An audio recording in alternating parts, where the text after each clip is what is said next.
Hello, my name is Caden Hyde. Along with my partner Blake, we are going to be working together to give you the report on the Python programming language. Python as a programming language is pretty decently powerful and very versatile. It sees a lot of applications in data science, just general programming, machine learning. It spans a wide berth of applications. Uh, since its creation, and especially here in recent years, it has quickly become one of, if not the most popular language according to the TOB Index. This presentation intends to kind of break down Python as a language, go through some of its history, sort of how it works, the control flow, and give some examples of how the language works. The first section of this report will go over the history of the language from creation to present day. It'll cover some of the major updates it's received, the reason it was created, and how it has risen in popularity lately. The second section will be a brief tutorial on the language showing how to write simple programs and what kind of environment it's written and ran in. The third section will dig into the data types, the control flow, the expressions included in the language, how well optimized it is, how it handles exceptions, and so on. The fourth section will be our example program, so show how it is implemented and how it works. The fifth section will evaluate the readability, the reliability, and so on of the language, like how easy it is to look at, how easy it is to understand, how reliable it is, and so on. And the final section will be reflection on the project as a whole. Python, as it currently stands, was for the first version, Python 0.9.0, released in 1991, though work on the language itself began in the late 1980s by Guido van Rossum as a successor to the ABC language. It was originally designed to interface with the Amoeba operating system and was intended to replace the ABC language. He being Van Rossum, designed Python because he fundamentally disliked the design philosophy of ABC, which led to Python's smaller core language with a large standard library and the ability to be added on, the modularity of the language. It was also why Python's syntax tends to be, at least at baseline levels, simpler, and the grammar as well compared to other languages. All of that is to enhance the readability and the visual appeal, which is a large part of the language, how good it looks to even look at.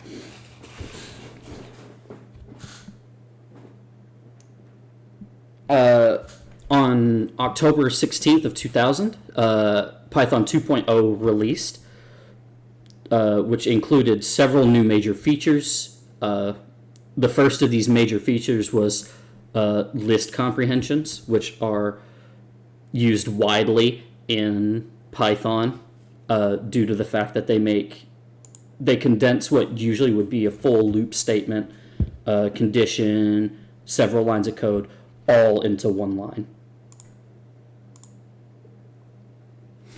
This, paired with Unicode support, meant that Python was very quickly becoming more approachable with its updates.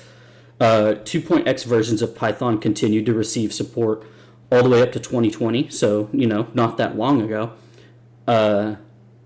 Well after the release of Python 3.0, which came out on December 3rd in 2008. So the language tends to, even older versions, tend to be supported for a long time.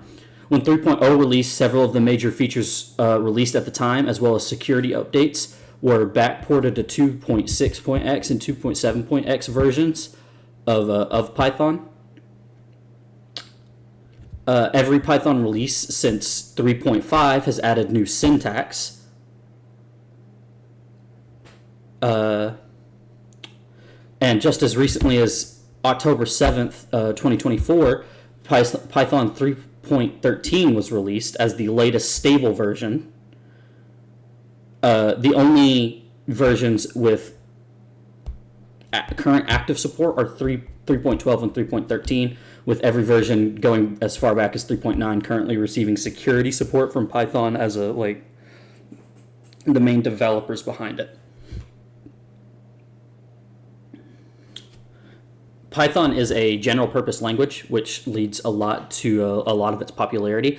3 years after its first official release on the TOB index, it was sitting at 22nd in general language popularity, which is already huge for a new language like that. It took a little while for it to really take off, but it began its rise to being the language that it is today in 2004, where it had broken into the top 10. But in 2017, around the time when AI and machine learning began to become a more focused field again for computer science, it took off. And as of last year, it became the number one language on the TOB index, and it remains there, and I figure that it likely will remain there for a while. Hello, my name is Blake Mattia, and I will be doing a basic tutorial of programming in Python. In order to print a simple hello world to the command line is by doing keyword print, and then in parentheses the string you want to print, which in this case is hello world. This is because Python is a high-level language, meaning that it is more like how humans speak, which is unlike C++. This is because C++ is a low-level language, meaning that the code in it is more machine-like and harder for humans to process. This does come at a trade-off, however, in that Python is slower to run its code.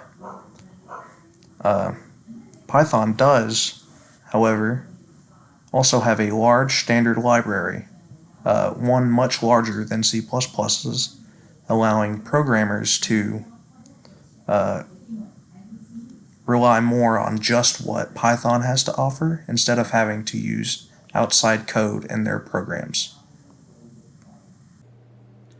In the third section of the report, we are going to be covering the key features of Python, starting with the paradigm of the language. Python is a multi-paradigm language, which focuses on three paradigms in particular: object-oriented programming, procedure-oriented programming, and functional programming. Object-oriented programming builds programs around the idea of objects, which will contain data and code, often referred to as attributes or properties. And the actual code takes the form of procedures or methods. Programs in this paradigm take shape by designing multiple objects that interact with one another. In procedural programming, one would design a program by way of defining its behavior in procedures, also referred to as functions or subroutines, that each call to each other in sequence. This resulting program forms a hierarchy of calls from one function to another as needed. This is a highly modular paradigm, which is the key focus of procedural programming. Functional programming constructs programs by applying and composing functions. In this style of programming, function definitions are trees of expressions that map values to other values rather than a sequence of statements designed to update the running state of a program. In functional programming, a function is treated almost like a data type, being able to be passed into and returned from other functions. The next key feature of Python that we'll be discussing is the data types. I'll be covering a handful of categories here, starting with the numerical data. Python uses a handful of data types for numerical data, starting with the int data type, which holds signed integers of non-limited length, typically covers whole numbers from negative 2,147,583,647 to the positive version of that number. The data type is often used to store counts or quantities, so whole numbers. Decimals are usually stored in the float data type, which stores double precision floating point numbers with up to 17 significant digits. And the final data type for numerical data that I'm going to cover is the complex data type, which is used to store complex or imaginary numbers. The first half of the data type is used to store the real half of the number, and the second value is used to store the imaginary part.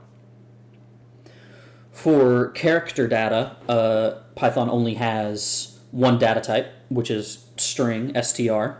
They don't have a dedicated single character data type like C++ does. Instead, the str data type is used to store strings of text, usually contained within single or double quotation marks. Strings are indexed, so you can access individual characters that way. And to store a single character, it would just be a string with a length of 1.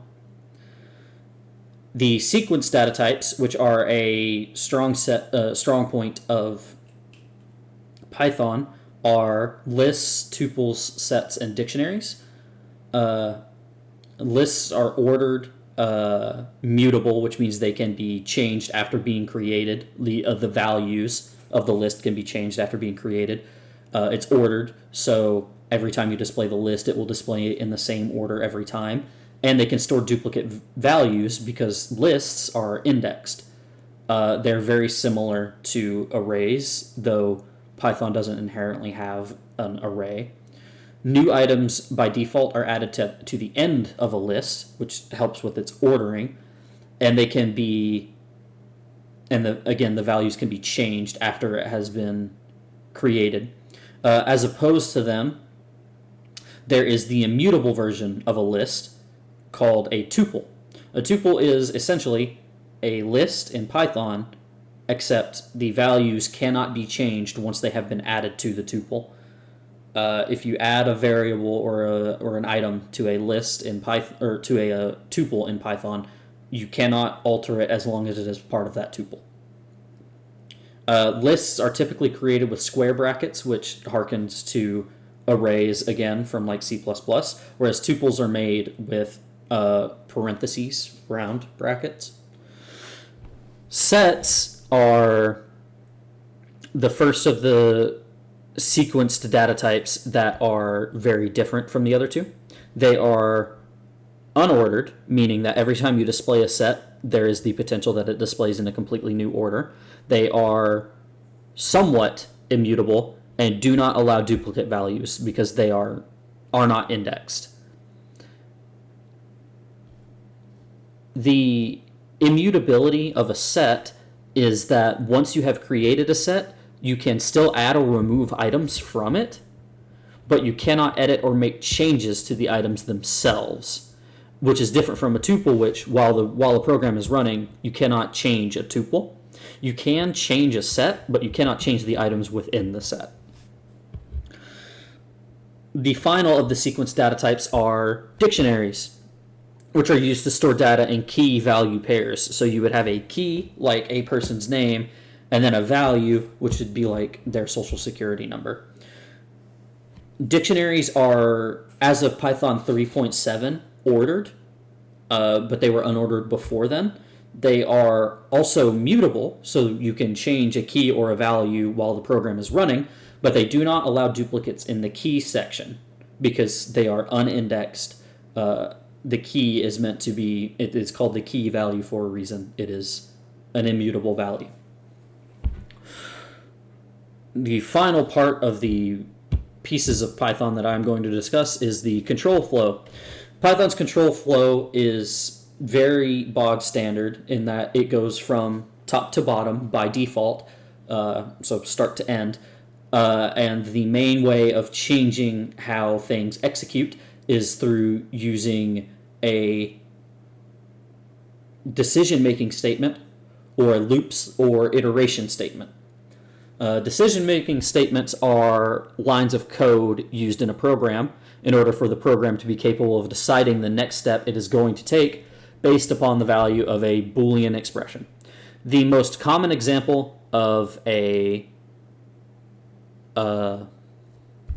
decision-making statement is the if statement, where you would type if a value is greater than, equal to, less than, not equal to another value. And depending on the output of that Boolean expression, it would decide whether to run the code block beneath it or not, or to skip over it. This way you can force a program to ignore an entire block of code. Loops or iteration statements allow the program to repeatedly execute the same statements until certain conditions are met.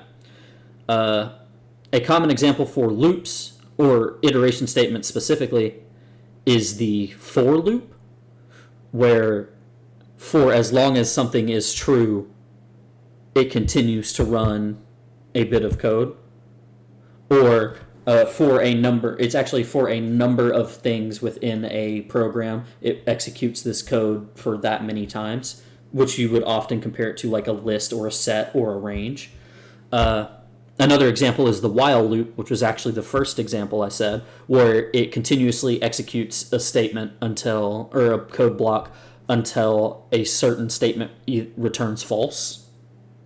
So until a certain condition is met, such as a count of some variety. Which allows you to, either one of these allows you to run a certain section of code repeatedly until it has reached a certain end condition. We will go into expressions. Variables used in expressions in Pythons have dynamic typing, which means that the type of the variable, in this case the variable a, is not known until runtime. Python will look at this variable a and then see what is being assigned to it. In this case it is a 10, so it'll automatically cause 8a to become an int.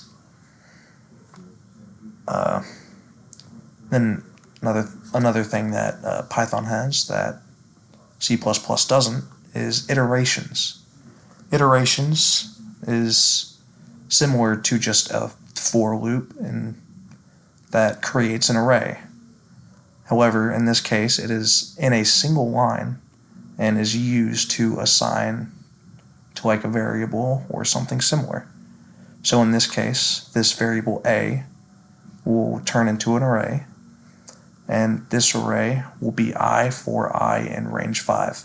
This means that the variable I, which in this case is automatically set to 0, as that's the way Python has it, unless you set it to a different value that you want it to be. This 0 will go on till it reaches 5, but it won't process the 5th iteration, meaning that this a will be an integer array with the values 0, 1, 2, 3, and 4. And another thing that Python has that C++ doesn't is chaining comparisons. In C++, this line of code will run, however it won't run the way you probably think it would. What it'll do is that it'll evaluate this 10 less than x. In this case I'll pretend that x is 21, and it'll evaluate that to true. And then in binary that'll be a 1, and it'll compare that binary value of 1 to less than 20. Because 1 is less than 20, it'll say true. However, that is not true in the way we would normally read this in math, as 21 is not less than 20. In Python, however, it'll read it the way we want it to, which will be more like this, where 10 is less than 21, which is true. However, 21 is not less than 20, causing this whole structure to not be true, this whole expression to not be true. Now we will go into subprograms of Python. Subprograms are functions and are pretty similar to C++ in the way they are used and defined.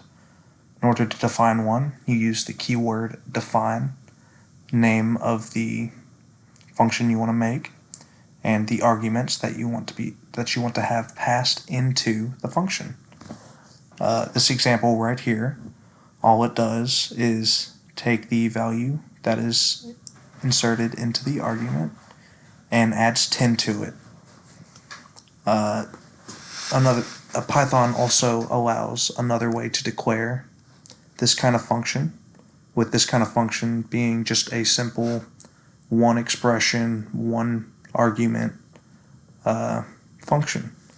These functions are lambda functions, and they are defined using the syntax function name equals lambda, which is a unique keyword, the variable that is going to be edited, and then the single expression. This function down here is the exact same as this example function right here, and it is called the exact same way. Python is an object-oriented program, meaning that it uses things called classes, like C++, and these classes contain data and functions that encapsulate all the data that is stored in the class. In order to create these classes, you use the class keyword and the following syntax.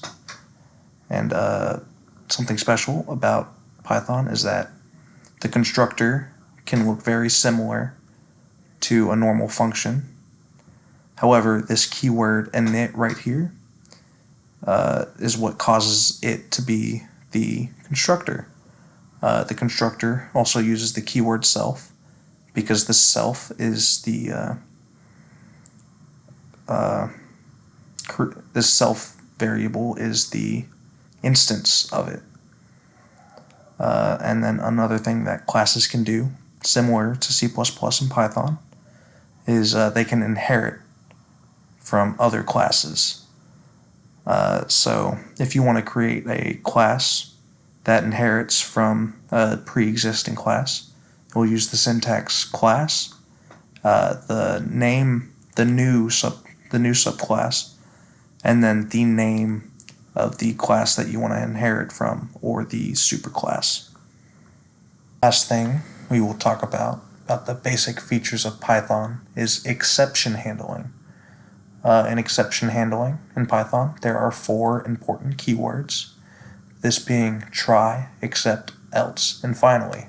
Try is used with the code that could cause an error. In this case, it is x equals 10 divided by 0.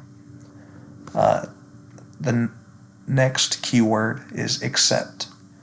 This except is followed by a type of error that you believe might be caused in the try code, and whenever this exception occurs, then it'll run the associated code. The next 2 keywords are optional.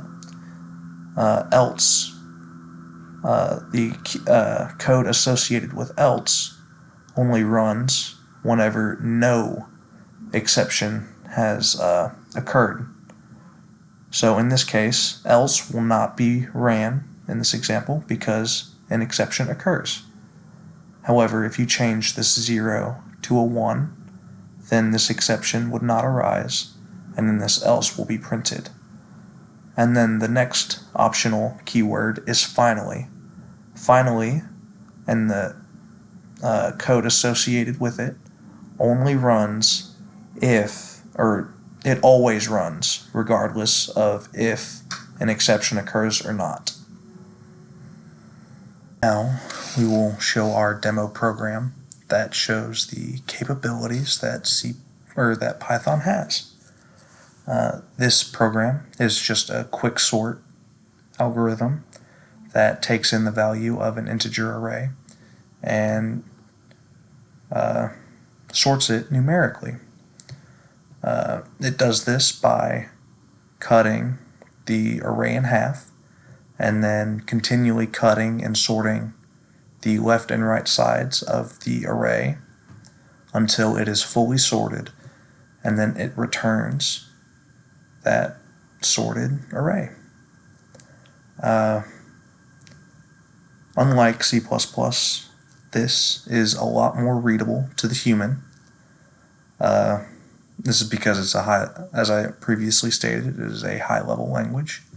There's a lot less clutter of keywords such as variable declarations and semicolons, and all the code is grouped together. However, the only issue that it had was that it was considerably slower than its C++ counterpart.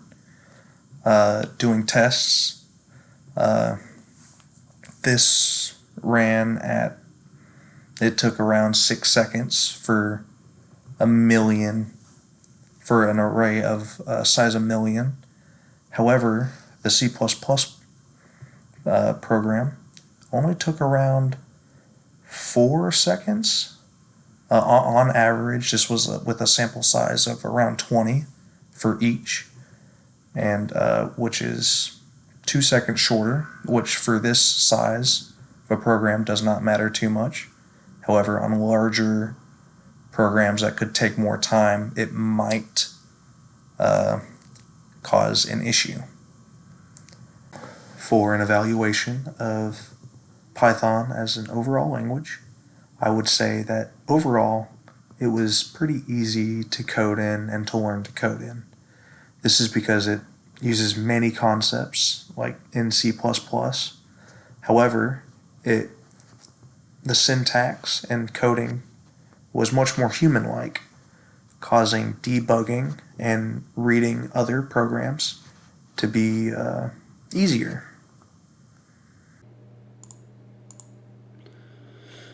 Studying a new programming language is always a difficult experience. In my experience so far, having done, I think, 3 now between C++, Python, and R, which I don't recommend R, even if you have prior experience, it always feels like a mountain to climb, and at least from my perspective, there always feels like so much that I don't know that it is very hard and very easy to get stuck on something and get stuck with decision paralysis and not know what to do next to solve a problem, especially when you only have the basic tools at your disposal. Thankfully, Python is designed to be easy to approach and readable, so at least reading through code and understand what is happening is very easy. For someone just starting to learn Python, I suggest taking it slow and don't expect big grand things right from the start like I did. Learning how to make a copy of a list that makes a full copy of the list rather than copying a pointer or exactly what a tuple is can take a while, especially the copying one, because it is unintuitive in Python, surprisingly. But there are multiple resources available online that can help you figure out your problems. And the language is still getting updates, so you're never going to know everything about it, at least not right now, not while it's still evolving. For someone working on this project, don't wait too long to get started. There's quite a bit to do, and waiting means it will pile up and overwhelm you, especially because at the time you would be taking this class, you likely are in several other classes that are doing projects at the same time.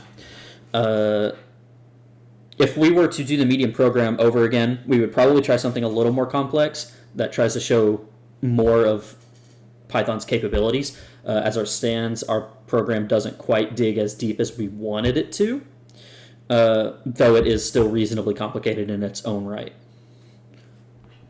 That is the end of our presentation. Thank you for watching.